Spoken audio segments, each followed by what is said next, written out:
उसने घर की जिम्मेदारी अपने कंधों पर ले ली। वह रोजाना सुबह उठकर सबसे पहले अपने माता पिता को स्नान कराने के लिए तालाब से पानी भरकर लाता था। इसके बाद वह तुरंत जंगल की ओर लकड़ियां बीनने जाता। फिर लकड़ियां लाने के बाद श्रवण चूल्हा जलाकर माता पिता के लिए खाना बनाता था। श्रवण को इतनी मेहनत करते देख उसकी मां हमेशा उसे टोकती थी। वह कहती थी, श्रवण बेटा, तुम इतना सारा काम अकेले क्यों करते हो? खाना तुम मुझे बनाने दिया करो, मैं आसानी से बना लूंगी। इसके बदले तुम थोड़ा आराम कर लिया करो। मां की इन बातों को सुनकर श्रवण कुमार कहता, नहीं मां, मैं ये सारे काम आप लोगों के लिए ही तो करता हूं। भला अपने मां बाप के लिए किए गए कामों में कैसी थकान। श्रवण कुमार की इन बातों को सुनकर उसकी मां भावुक हो गई। वह रोज भगवान से प्रार्थना करती, हे प्रभु, इतना ध्यान रखने वाला श्रवण जैसा बेटा हर माता पिता के घर पैदा हो। श्रवण के मां बाप नियमित रूप से भगवान की आराधना करते थे। वह उनके लिए फूल और पूजा की अन्य सामग्री लाता, फिर खुद भी बिना देर किए माता पिता के साथ पूजा में शामिल हो जाता था। एक दिन श्रवण अपने माता पिता के साथ बैठा था, तभी उन्होंने श्रवण से कहा, बेटा, तुमने हमारी हर ख्वाहिश पूरा की है। अब हमारी केवल एक ही इच्छा है जिसे हम पूरी करना चाहते हैं। यह सुन श्रवण ने उनसे पूछा, ऐसी कौन सी इच्छा बाकी है जिसे आप पूरा करना चाहते हैं? आप केवल आदेश दें, मैं आपकी हर ख्वाहिश को पूरा करूंगा। इस पर श्रवण के पिता ने कहा, बेटा, अब हम बूढ़े हो चुके हैं और हम चाहते हैं कि मरने से पहले तीर्थ यात्रा के लिए जाएं। तभी श्रवण कुमार को एक तरकीब सूझी। वह तुरंत बाहर गया और वहां से 2 बड़ी टोकरी लेकर आया।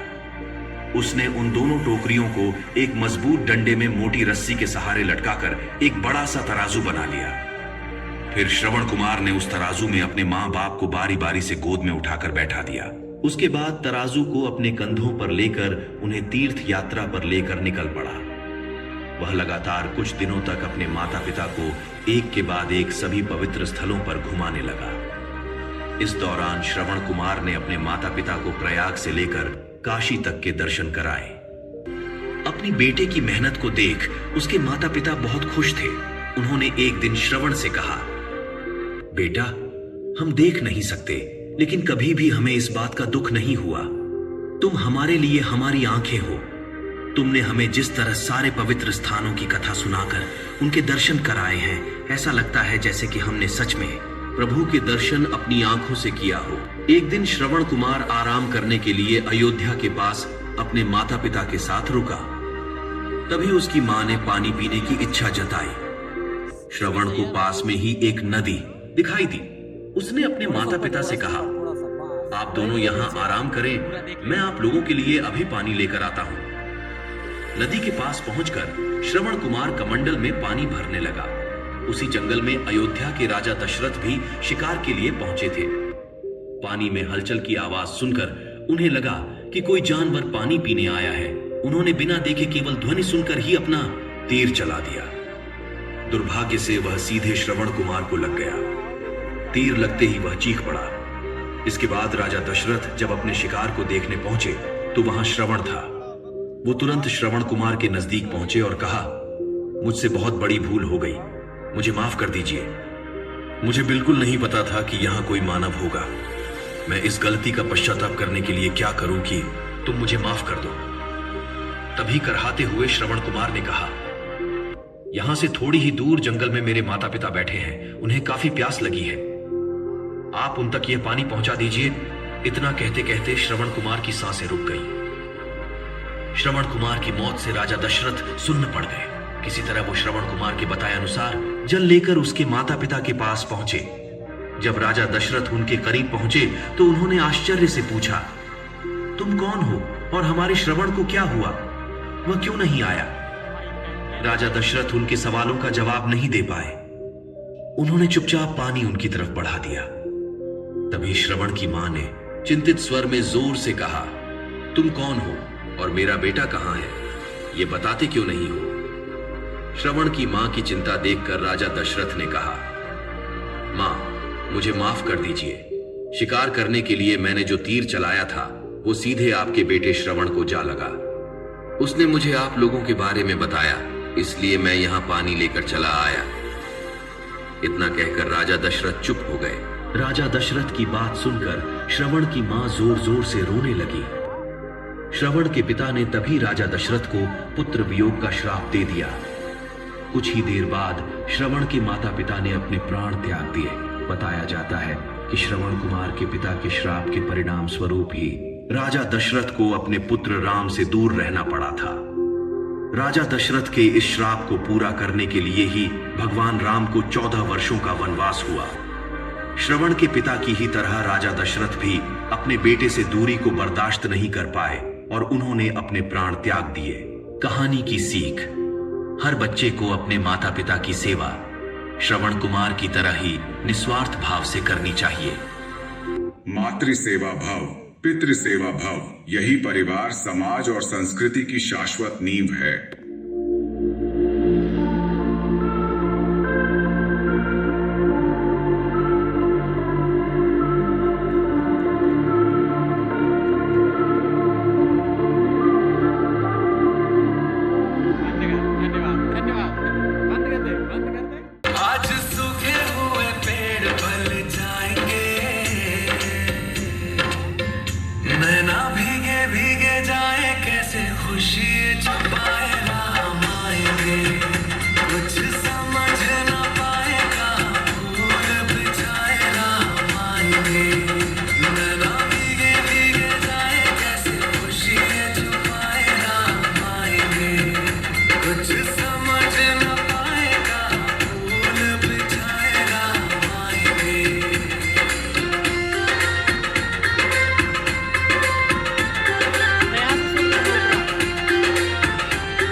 आज दसों ये दिशाएं जैसे शगुन